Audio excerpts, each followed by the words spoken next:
Bienvenidos y bienvenidas a Enclave Política, el programa Telesur que analiza la política en general de nuestro planeta. En España se sacudió el tablero político con la salida de Pablo Iglesias del gobierno para candidatizarse al gobierno autonómico de Madrid, en medio de una enorme disputa también con la derecha reaccionaria de ese país ibérico.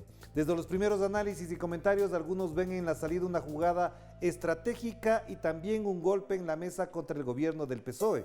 Otros, en cambio, advierten que Podemos e Iglesias buscaron la ocasión perfecta para tomar la distancia adecuada de Pedro Sánchez, jefe del gobierno español. En el fascinante mundo del análisis político también cabe una pregunta. Podemos y su líder están refrescando su accionar y eso ocurre en medio de un mundo donde el progresismo retoma la vanguardia del debate político y en América Latina, por ejemplo, algunos gobiernos ya tienen presidentes de ese campo ideológico.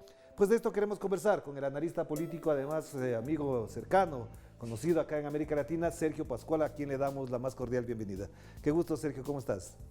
¿Qué tal? Un gusto, Orlando. Es una alegría verte. De entrada te pregunto cómo reciben ustedes, cómo analizan lo ocurrido en España. Te digo esto para conectar con el mundo progresista que en estos momentos vive incluso especiales pasajes de transición. ¿Cómo se vive esta decisión de Pablo Iglesias? Bueno, desde luego estamos todos sorprendidos, ¿no? Y esto es algo que Pablo siempre logra, ¿no? Siempre toma decisiones políticas audaces que descolocan el tablero político cuando las adopta, ¿no? Y en este caso no ha sido menos, ¿no? Nadie se esperaba una decisión así, pero cuando uno lo analiza acaba concluyendo que es una decisión táctica genial, ¿no?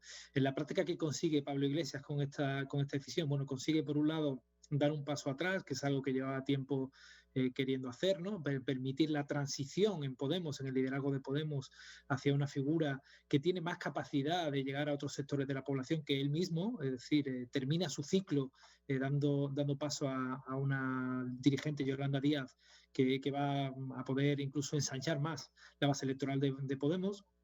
Y por otro lado también consigue que se dé la fusión definitiva entre los distintos partidos que componen Podemos de forma indolora, ¿no?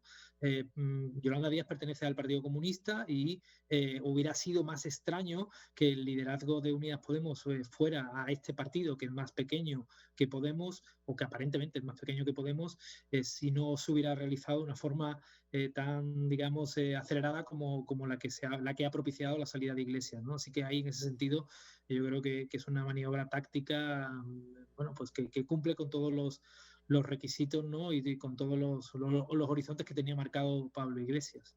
Claro, Sergio, pero entonces ahí también cabe una pregunta, ¿hasta dónde lo que pasó con la salida de Pablo Iglesias del gobierno genera, digamos, una revalidación de lo que algunos analistas han dicho, es que no se sentía cómodo un gobierno del PSOE, un gobierno liderado por un dirigente del PSOE, que esa incomodidad incluso le afectaba a su propia actividad política, al hecho de, por ejemplo, hablar con más libertad desde sus postulados y principios programáticos?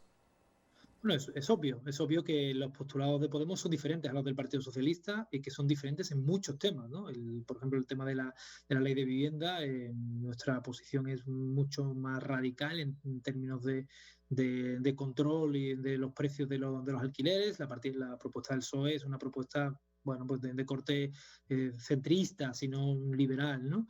Y como este tema hay otros muchos, ¿no? El momento en el que teníamos la pandemia, nosotros apostábamos por intervenir si fuera necesario el sector privado, y el Partido Socialista no quería hacer esto, ¿no? Es obvio que hay incomodidad respecto a algunas decisiones, y es obvio que desde fuera Pablo Iglesias va a poder estar más cómodo a la hora de denunciarlas, ¿no? Un modelo en el que se distingue lo institucional del partido. Es un modelo que no es inusitado acá en España. El Partido Nacionalista Vasco, el PNV, lo emplea, y pareciera que pudiera ser el rumbo que tome Pablo Iglesias, ¿no? Centrarse, digamos, en el aparato del partido, en los aspectos más estrictamente políticos, y dejar la labor institucional a quienes se sienten más cómodos y tienen más experiencia en esa labor que él mismo.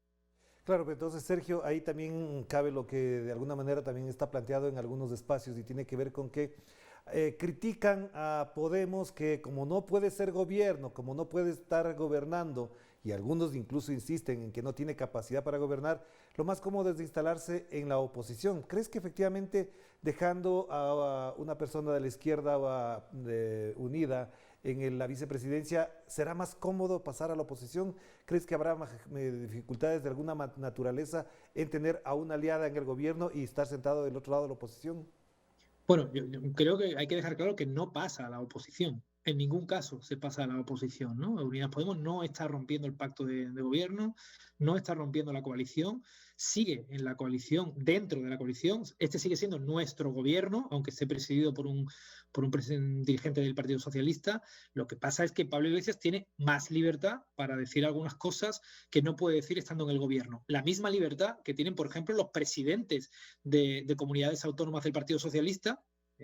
Son muy conocidos los casos de García Page o de Lambán, que critican abiertamente algunas decisiones y algunas medidas y algunas opiniones de Podemos sin ningún tipo de rubor.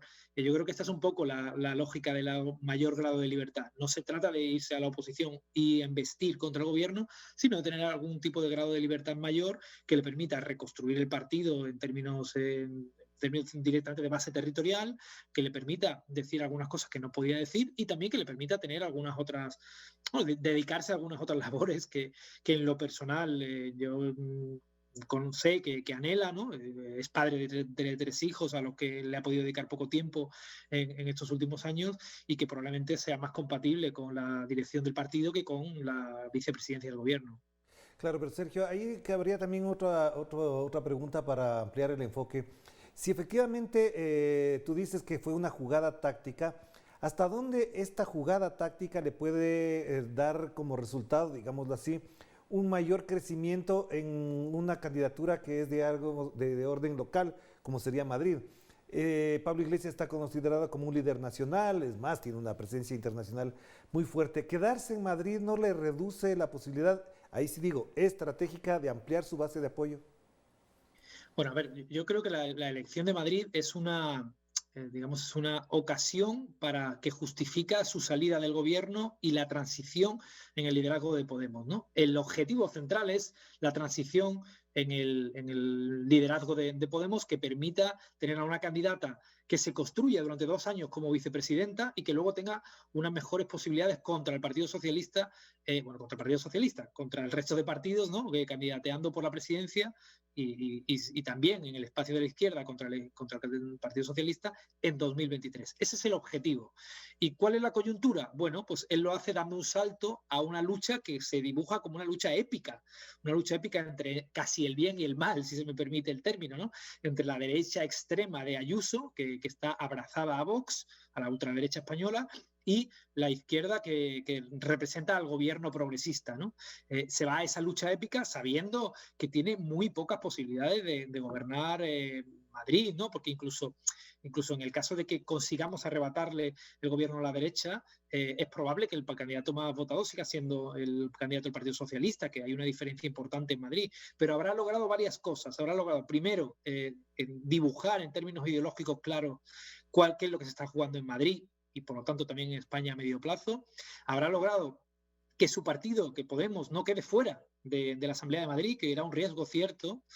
Y en el caso de que no sea él el candidato más votado, que es probable y él lo sabe, entonces probablemente no se quede en la Asamblea de Madrid, no permanezca en la Asamblea de Madrid con estas labores, ¿no? De todas maneras, él sale a ganar, como no puede ser de otra manera, pero insisto, incluso en el caso de que no consiguiera esa victoria, que es muy difícil, él podría replegarse al partido y dejar que otros compañeros hagan la labor en un gobierno de coalición de izquierdas en el que Podemos estaría también. Una última pregunta muy puntual para cerrar este primer bloque, Sergio, y tiene que ver con que es posible, por ejemplo, reunificar a Errejón con Iglesias en la posibilidad de fortalecer la candidatura de Pablo en Madrid.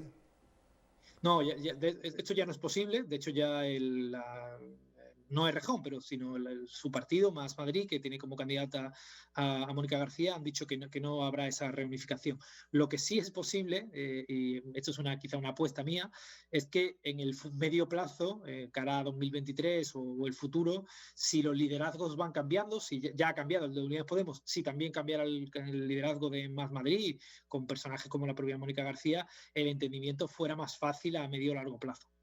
Sí. Hagamos la primera pausa, Sergio, y te invito para que en la segunda parte podamos seguir conversando ya de las perspectivas del bloque progresista en el mundo que vive un momento muy particular. Vamos a la pausa y enseguida volvemos a conectarnos con España con Sergio Pascual. Vamos a la pausa.